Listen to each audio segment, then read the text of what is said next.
Welcome to V9 news. Chandrababu మహానాడులో ఫోజులు ఇస్తున్నాడు. మహానాడు పేరుతో తెలుగు డ్రామా పార్టీ కడప జిల్లాలో కార్యక్రమం చేస్తున్నారు. హీరోయిజం అంటే కడప జిల్లాలో మహానాడు పెట్టడం కాదు. హీరోయిజం అంటే ఇచ్చిన హామీలను నెరవేర్చడం అంతే తప్ప సత్తా అంటే కడపలో మహానాడు పెట్టడం కాదు అని జగన్ అన్నారు. ఎన్నిక కాబడ్డ ఈ ప్రజా ప్రతినిధులను ఈరోజు చంద్రబాబు నాయుడు గారు అనే వ్యక్తి తనకు బలం లేకపోయినా, తన పార్టీ గుర్తు మీద తాను గెలిపించుకునే పరిస్థితి తనకు లేకపోయినా, వేరే పార్టీ మీద గెలిచిన వ్యక్తులు వీళ్ళు అని తెలిసి ఉన్న, తానే ముఖ్యమంత్రిగా ఉన్నాడు, తానే ప్రజాస్వామ్యాన్ని పరిరక్షించాల్సిన బాధ్యతలో తానే ఉన్నాడు అన్న సంగతి కూడా తనకు తెలిసి ఉన్న, తానే దగ్గరుండి స్వయంగా ప్రజాస్వామ్యాన్ని ఖూనీ చేస్తూ ఉన్న పరిస్థితి ఈ రాష్ట్ర రాజకీయాలలో ఈరోజు జరుగుతూ ఉన్నాయంటే అది ఎంతటి దౌర్భాగ్యపు పాలన అని చెప్పడానికి వేరే ఉదాహరణ అవసరంలా. నాకు బాగా గుర్తుంది, అప్పట్లో ఎన్నికలు జరిగినప్పుడు మన గవర్నమెంట్ వచ్చిన తర్వాత 2 సంవత్సరాల తర్వాత ఎన్నికలు జరిగాయి. ఆ రోజు ఎన్నికలు జరిగినప్పుడు కూడా కోవిడ్ లాంటి మహమ్మారిని ఎప్పుడు మనం చూడాల. మనం ఎన్నిక ప్రమాణ స్వీకారం చేసింది జూన్లో ప్రమాణ స్వీకారం చేసాం. ప్రమాణ స్వీకారం చేసిన కొద్ది నెలలకి మార్చ్ కల్లా కోవిడ్ లాంటి మహమ్మారిని చూసాం. రాష్ట్ర చరిత్రలో ఇలాంటి ఘటన జరుగుతుంది, ఇలా కోవిడ్ లాంటి మహమ్మారి ఇలా ఉంటుంది, ఇలా వస్తే కోవిడ్ లాంటి మహమ్మారి వస్తే రాష్ట్రం పరిస్థితి ఎలా ఉంటుంది అన్నది కూడా ఎవరూ బహుశా ఊహకు కూడా అందలేదు.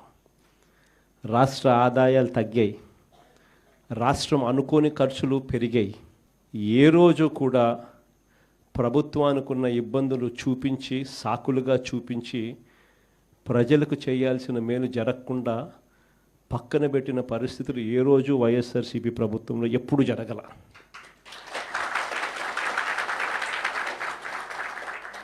మనకున్న సమస్యలు ఎన్నున్నా కూడా చిక్కటి చిరునవ్వునే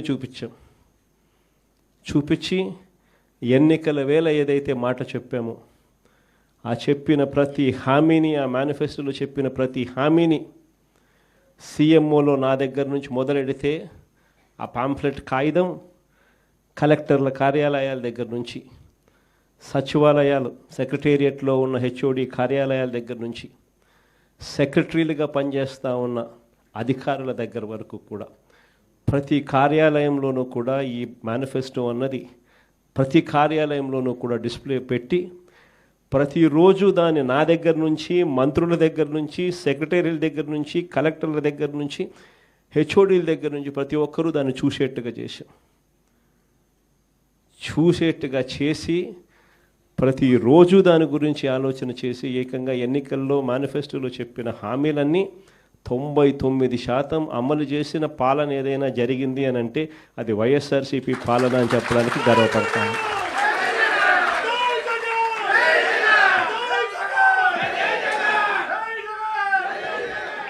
అంత గొప్పగా ప్రజలకు మంచి చేయగలిగాం కాబట్టి 2 ఏళ్ల తర్వాత ఎంపీటీసీలు, జెడ్పీటీసీలు, సర్పంచులు, కౌన్సిలర్లు ఈ ఎన్నికలు ఏ జరిగినా కూడా మొత్తం అన్నింటినీ స్వీప్ చేసాం. దాదాపుగా 86%, 88% స్థానాలు ప్రతి చోట కూడా మనమే గెలవగలిగాం. ఆ రోజుల్లో నాకు బాగా గుర్తుంది, మున్సిపాలిటీలు జరిగాయి, రాష్ట్ర వ్యాప్తంగా క్లీన్ స్వీప్ చేసినాం. దాదాపుగా 120 చిల్లర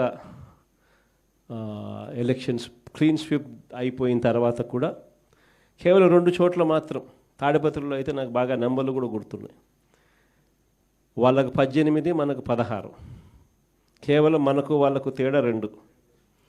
మన ఎమ్మెల్యే అన్నాడు లాగేద్దాం సార్ అన్నాడు, నా దగ్గరికి వచ్చి లాగేద్దాం అన్నాడు. ఎమ్మెల్యే నేను హౌస్ అరెస్ట్ చేయించిన, నేనే స్వయంగా మన ఎమ్మెల్యేని హౌస్ అరెస్ట్ చేశాడు, ఎన్నిక సవ్యంగా జరిగించిన.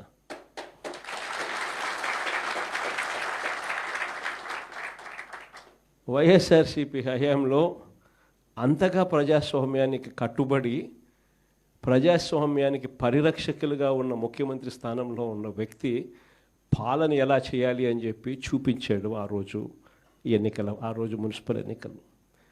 ఈరోజు ఏం జరుగుతూ ఉంది? దగ్గరుండి ప్రజాస్వామ్యాన్ని ఖూనీ చేస్తూ ఉన్నారు. దగ్గరుండి ముఖ్యమంత్రి స్థానంలో ఉన్న వ్యక్తి కుప్పంలోనే తాను ఇదే పని చేస్తూ రాష్ట్ర వ్యాప్తంగా ప్రతి చోట కూడా ఇదే చేయమని చెప్పి తన ప్రతి ఎమ్మెల్యే అభ్యర్థికి తన నియోజకవర్గాల్లో ఉన్న వాళ్ళందరికీ కూడా ఇదే మాదిరిగా ప్రోత్సహిస్తూ ప్రజాస్వామ్యాన్ని దగ్గరుండి ఖూనీ చేస్తూ ఉన్నారు. ఇలాంటి చెడిపోయిన రాజకీయ వ్యవస్థలో విలువలకు తావిచ్చి విశ్వసనీయత అన్న పదానికి అర్థం చెబుతూ ప్రజల తరపున నిలబడడానికి సిద్ధమై ఎంపీటీసీల లాంటి చిన్న పోస్టుల్లో ఉన్న వాళ్ళైనా,